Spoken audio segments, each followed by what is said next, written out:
2021학년도 대학 수학능력시험 당시 종료종이 2 내지 3분 일찍 울린 사건이 있었습니다.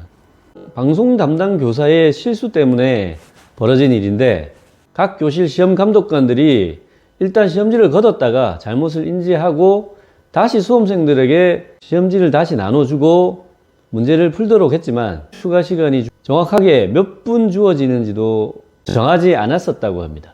저는 학력고사 세대입니다만, 학력고사 시험을 치고 있고 약 3분 정도 남은 상황이라고 생각하고 있었는데, 갑자기 종료종이 울려서 답안지를 걷어가 버린다면 정말 당황스러울 것 같습니다.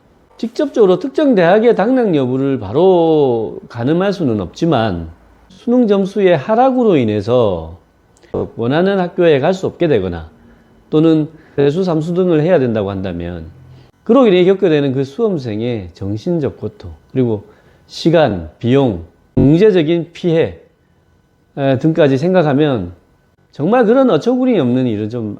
그런데 제가 이 기사를 보고 놀란 부분은 그것이 아닙니다. 수험생과 학부모가 국가, 그리고 서울시, 그리고 방송 담당 교사를 상대로 정신적 피해에 대한 손해배상 청구를 했는데, 청구 금액이 학생 1인당 800만 원 밖에 안 됐었다고 합니다. 그런데 더 놀라운 사실은 1심 법원에서는 그마저도 학생 1인당 200만 원만 국가가 배상하라, 이렇게 판결을 내렸었다고 합니다. 그나마 2심에서는 그 당시 수험생들이 얼마나 긴장하고 당황했을 것이며, 설사 다시 시험지를 나누어줘서 문제를 풀게 해줬다 하더라도 차분하게 집중력을 발휘해서 시험을 치르기는 어려웠을 것이다, 이렇게 이유를 밝히면서 1인당 배상액을 500만 원 증액해서 700만 원을 인정해 줬습니다.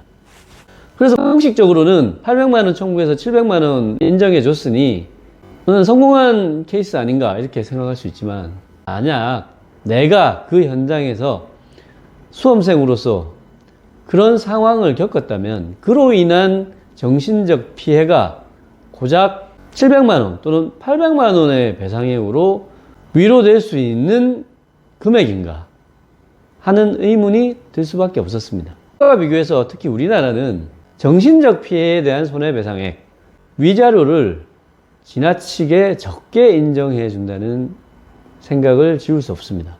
과거에는 사람이 불법행위로 인해 사망했을 때의 위자료를 4천만 원, 5천만 원 이렇게 인정하고, 그 기준에 비추어서 나머지 위자료들을 그것보다 더 낮게 인정하는 경향이 있었습니다. 사람이 사망했을 때의 정신적 충격보다 더 큰 피해가 뭐가 있느냐, 이런 잣대가 적용이 됐었습니다.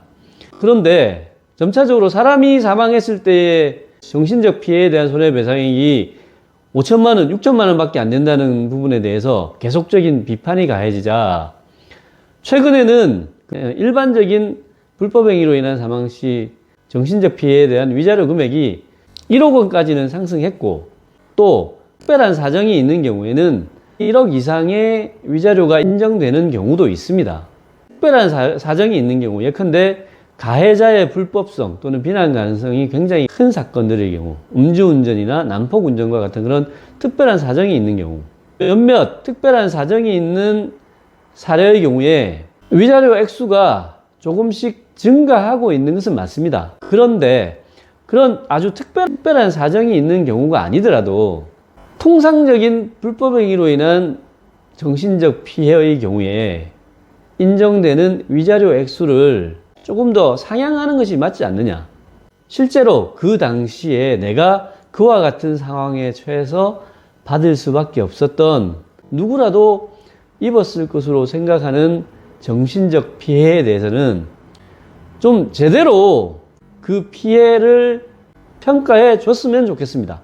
그래서 수능이라는 시험이 우리 인생에서 차지하는 비중, 그리고 12년 동안의 정규 교육 과정의 성과를 이 한 번의 시험으로 평가하고 그 결과에 따라서 미치는 영향이 얼마나 큽니까? 그러한 사정을 고려하면 비록 2 내지 3분이라는 길지 않은 시간을 버린 것이긴 하지만, 수능 시험의 중요도를 고려하면 최소한 1인당 2, 3천만 원 정도의 위자료는 인정돼야 되는 것이 정상적이지 않느냐. 저는 이렇게 생각을 합니다. 여러분의 의견은 어떠십니까?